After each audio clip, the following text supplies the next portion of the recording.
याद रखना, अगर तुम कड़वा बोलते हो तो वो दिन तुम्हारे जीवन में दूर नहीं कि तुम्हारे अपने भी पराये हो जाएंगे, पर यदि तुमने मीठा बोलना सीख लिया तो वो दिन भी दूर नहीं कि बड़े से बड़े पराये भी एक दिन तुम्हारे अपने बन जाएंगे।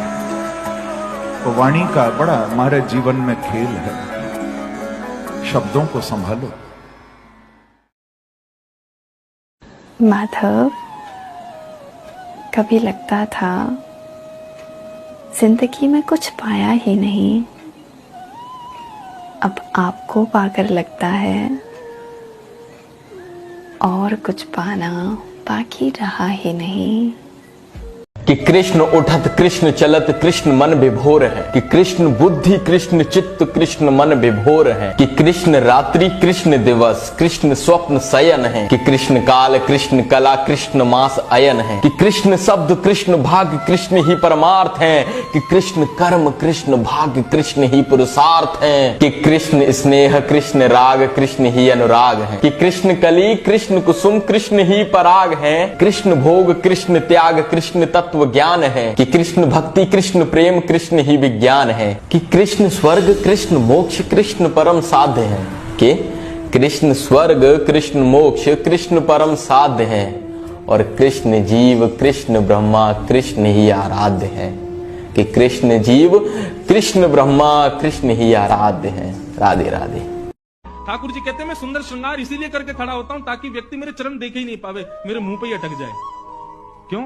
जब वो चरणों का दर्शन करता है ना, तो उसके हृदय में जितने विकार हैं, मेरे चरणों में विविध विविध प्रकार के आयुधों के चिन्ह बने हुए हैं, वो चिन्ह उसके मन के सारे विकारों को नष्ट कर देते हैं। और जब वो विकार नष्ट हो जाता है ना, तब धीरे धीरे मेरे सर्वांगीण अंग का दर्शन करते हुए अंत में जब मुखमंडल का दर्शन करता है, तब उसकी दर्शन की विधा पूर्ण होती है। लेकिन ठाकुर जी बड़े चतुर हैं, इतने सुंदर बनकर के मंदिर में बैठते हैं कि व्यक्ति चरण देख ही नहीं पाता, पहले मुख ही देखता है। वैकुंठ में ज्यादा कमरे नहीं है ना, सब चरण ही देखने लग गए तो वैकुंठ में बहुत भीड़ हो जाएगी, सबका उद्धार हो जाएगा, सबका कल्याण हो जाएगा। इसलिए ठाकुर जी इतने सुंदर बनके, हमारे बिहारी जी में तो नियम ही बना दिया, साल में एक ही दिन चरण दिखेंगे। श्रीमद् भागवत से केवल एक कामना रखो, वो हमें प्राप्त हो जाए बस। मृत्यु के बाद प्राप्त होंगे तो क्या किया हमने? मृत्यु का प्रतीक्षा कर रहे हैं, जब मरेंगे तब देखेंगे भगवान का। अरे सूरदास ने जीते जी देखे, तुलसीदास ने जीते जी देखे, मीराबाई ने जीते जी देखे, कुंभन दास, रैदास, कबीर दास, सबने जीते जी उनका अनुभव किया, और हम मरने की प्रतीक्षा कर रहे हैं कि मरने के बाद देखेंगे भगवान को। नहीं, हाथ है, पैर है, आंख है, कान है, नाक है, सब कुछ है हमारे पास, बुद्धि है, चित्त है, ऋषिकेश जैसे तीर्थ हैं, भागवत जैसी कथा है, वृंदावन जैसा भक्ति भाव का सरोवर है। इन सब में गोते लगाने के बदले भी हमको यदि जीते जी ठाकुर जी नहीं दिखे, क्या किया हमने?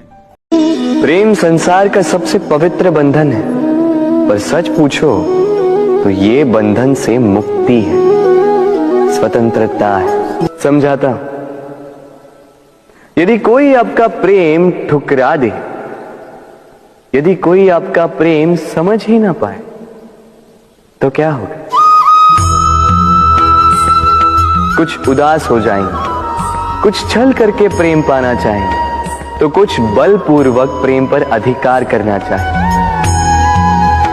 किंतु यह आवश्यक नहीं कि जिससे आप प्रेम करते हो उसे भी आपसे प्रेम, क्योंकि प्रेम कोई वस्तु नहीं है, न राज्य है, न धन जिसे आप बल से अपने वश में कर सको। प्रेम वो शक्ति है जो आपके लिए हर बंधन तोड़ सकती है, किंतु स्वयं किसी बंधन में नहीं फंसती। तो जिससे भी आप प्रेम करते हो उसे स्वतंत्र छोड़ दीजिए, क्योंकि स्वतंत्रता ही वो भाव है जो जीव को सबसे अधिक प्रिय है। प्रेम। और भगवान कहते हैं कि जब मैं तुम्हें तुम्हारी मनपसंद चीज ना दूं तो तुम बुरा मत मानना। देखो, ऐसा नहीं है कि मुझे तुम्हारी खुशी नहीं चाहिए, लेकिन तुम जूम आउट करके अपना बिगर पिक्चर भी तो नहीं देख सकते ना। अभी तुम जिस चीज को पाने की मेरे सामने दुआ मांग रहे हो, कुछ टाइम बाद उसे भूलने की भी दुआ मांगोगे। वो क्या है कि तुम्हें तुम्हारे आज की फिक्र है, पर मैंने तो तुम्हारा आने वाला कल भी लिखा हुआ है। कुछ चीजें मिलना अच्छा है, पर कुछ चीजें ना मिलना उससे भी बेहतर। एक बार राधा ने कृष्ण से पूछा, गुस्सा क्या है? कृष्ण ने खूबसूरत जवाब दिया, किसी की गलती की सजा खुद को देना। राधा ने कृष्ण से पूछा, दोस्त और प्यार में क्या अंतर होता है?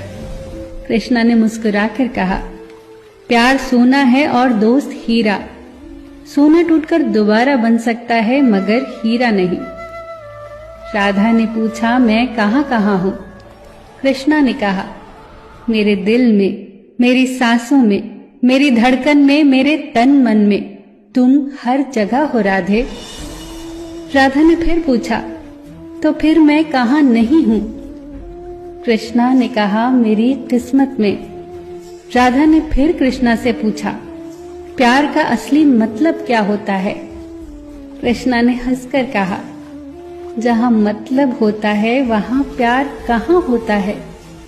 लेकिन जो लोग कृष्ण को ही मानते हैं, अपने सारे कर्मों को कृष्ण में अर्पण कर उसके सगुण रूप की उपासना करते हैं, कृष्ण को ही परमेश्वर मान अनन्य भक्ति योग से लगातार चिंतन करते हुए भजते हैं, उनका उद्धार कृष्ण स्वयं करते हैं। कृष्ण अर्जुन को बताते हैं, हे अर्जुन, मुझ में चित्त लगाने वाले प्रेमी भक्तों का मैं शीघ्र ही मृत्यु रूप संसार समुद्र से उद्धार कर देता हूं। दोस्तों, पुस्तक से पढ़ाई आप स्वयं करके भी एग्जाम्स में पास हो सकते हैं, कोई रोकने वाला नहीं।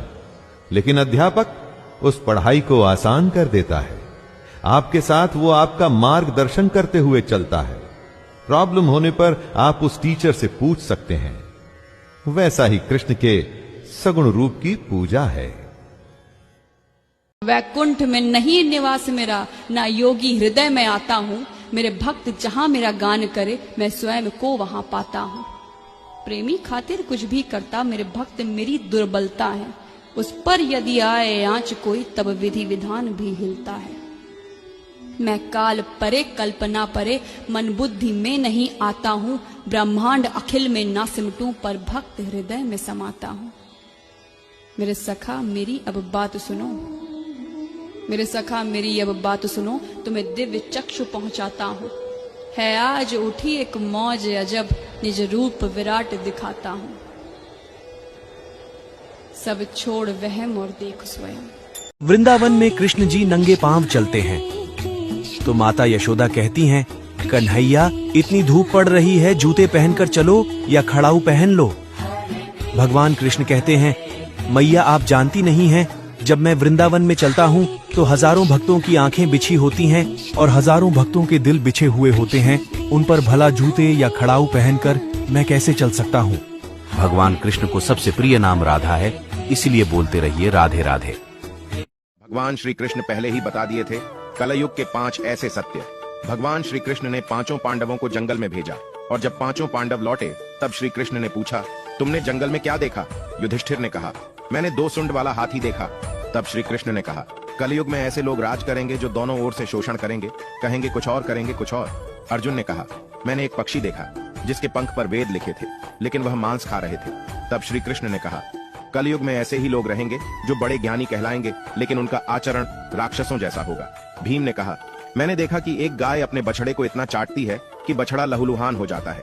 तब श्री कृष्ण कहते हैं, कलयुग में माँ की अपने बच्चों के लिए ममता इतनी बढ़ जाएगी कि उन्हें अपने विकास का अवसर ही नहीं मिलेगा। सहदेव ने कहा, मैंने 7 कुएं के बीच में एक सूखा कुआं देखा। इस पर कृष्ण कहते हैं कि कलयुग में लोग फालतू की चीजों में अपना पैसा बर्बाद कर देंगे, लेकिन वह देखेंगे तक नहीं कि पड़ोस में कोई भूखा मर रहा है। नकुल ने कहा, एक चट्टान पहाड़ से गिरते हुए सभी पेड़ पौधों को तोड़ रहा था, लेकिन वह छोटे से पौधे पर टकराकर रुक जाता है। इस पर श्री कृष्ण ने कहा, कलयुग में लोगों का जीवन पतन हो जाएगा, लेकिन हरि नाम के एक छोटे से पौधे से मनुष्य का जीवन पतन होना रुक जाएगा। तो दोस्तों, आपको श्री कृष्ण पर विश्वास है तो फॉलो करो, हमेशा सही राह दिखाऊंगा। राधे राधे। कृष्ण कहोगे तो पिछला पूरा हिस्सा मिटाएंगे, पर राधा अगर जिस दिन कह दिया, श्री राधा नाम का उच्चारण किया, तो हिसाब मिटाना छोड़ो, पूरा रजिस्टर फाड़ के फेंक देते, अगला पिछला सब। ठाकुर जी कहते, तेरे पिछले अगले सब पाप माफ। क्यों? क्योंकि तूने मेरी प्रिया श्री राधा का नाम लिया, श्री राधा नाम का उच्चारण किया। सोच, और केवल रजिस्टर नहीं फाड़ देते, उल्टा क्या सोचते कि अब इसे मैं क्या दे दूं। पाप पुण्य तो खत्म कर दिए लेखा जोखा, अब इसे क्या दूं इसे, इसने श्री राधा नाम लिया है, इसे धन दूं दौलत दूं। बोले अरे नहीं ये तो कोई कीमत नहीं है मेरी नजरों में, सबसे कीमती चीज दे देता हूँ। क्या देता हूँ? बोले ठाकुर जी अपने आप को ही उस भक्त को दे देते हैं, हमसे ज्यादा कीमती क्या होगा और बने।